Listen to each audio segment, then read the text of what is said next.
Okay, so let's get right into it. There's this silent, almost invisible invasion happening right now in every single one of our oceans.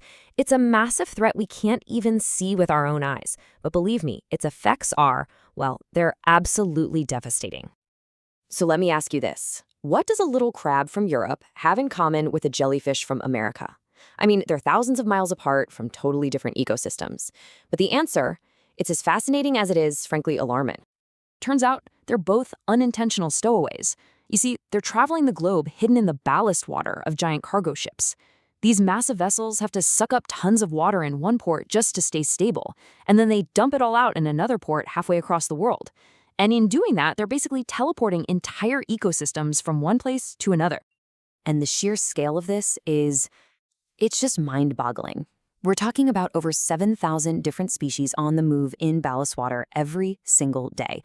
Just let that sink in for a second. 7,000 species, everything from tiny microbes to little fish, all getting a free ride to a new home where they just don't belong. And this is not some theoretical problem, right? The real-world damage is huge. You've got the European green crab, which is now one of the worst invasive species on the planet, just wrecking coastlines. Then there are zebra mussels in the Great Lakes, which have clogged up water pipes and infrastructure, costing billions. And get this, the warty comb jelly literally wiped out the Black Sea's entire anchovy fishing industry. The price we pay for this, both economically and ecologically, is just immense. So obviously, with a problem this big, you have to ask, what are we doing about it? I mean, how do you police something that's an invisible side effect of global trade? Well, the first step was to come up with some global rules. And that led to this major international effort. Authorities like the International Maritime Organization, or IMO, they stepped in and created really strict, binding rules for everyone. This isn't optional anymore. Ships have to treat their ballast water and neutralize these hidden invaders before they release it. Now, here's where it gets interesting, because not all the rules are the same. You've basically got two big standards. The IMO standard asks, can this thing reproduce? Their goal is just to make the organisms non-viable, so they can't spread. But the U.S. Coast Guard, they're even stricter. They ask, is it alive? Their goal is to make sure the organisms are completely non-living. And that little difference is super important, because any technology has to be good enough to meet both of those tough standards. And this, of course, is where technology enters the story as the hero. Faced with this super complex challenge, engineers came up with a really brilliant way to fight back. One of the best solutions out there is something called the Alfa Laval Pure Ballast 3. It's this incredible, fully automated system that handles the whole problem without using a single drop of chemicals. And that's a huge deal. It's safer for the crew, safer for the ship itself, and way better for the ocean. So how does this thing actually work? Well, it's a pretty clever two-step takedown. First, as the ship takes on water, it all goes through this high-performance filter. Think of it like a bouncer at a club, kicking out all the larger organisms and gunk. That's your first line of defense. Then the water that gets through moves on to stage 2, UV disinfection. And this is where they target the microscopic stowaways.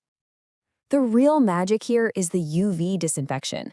This process basically zaps the water with a very specific, very powerful UV light. It's kind of like giving every single microorganism a targeted, fatal sunburn. It messes up their DNA so they can't survive, can't reproduce, they're rendered totally harmless. And the best part, not a single chemical is added to the water. But for that UV light to work perfectly, the system itself has to stay squeaky clean. And that's where another one of its smartest features comes in. It's called Cleaning in Place, or CIP. It's basically a self-cleaning robot. It runs an automated cycle with this gentle, biodegradable liquid to wash out the inside of the UV reactor, which keeps the system running at peak performance all the time. This kind of innovation really does have a huge impact. We're not just talking about one cool piece of equipment on a ship. This represents a fundamental shift towards making our oceans smarter and a whole lot cleaner. And the benefits just stack up. Being chemical-free is a massive win for everyone involved. It's also super energy efficient. It has smart sensors that literally look at how clear or murky the water is and adjusts the UV power automatically, so it's never wasting electricity. The whole thing is automated, which makes life way easier for the crew. It works in any kind of water, fresh, brackish, marine, you name it. And it's even ready to be connected for remote monitoring. I mean, it's a truly modern piece of engineering. And if you want to see what I mean about efficiency, just look at this chart. The newest version of this tech, the Pure Ballast 3 Ultra, slashes power consumption by up to 19% compared to the older systems.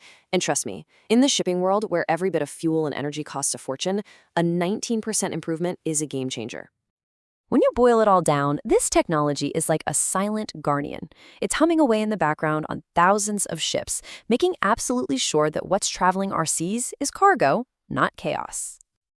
And that kind of leaves you with a pretty wild thought, doesn't it? This whole critical process is happening constantly, but it's completely invisible to almost all of us. It really makes you wonder, what other invisible technologies, what other silent guardians are out there right now, protecting our world in ways we haven't even begun to imagine?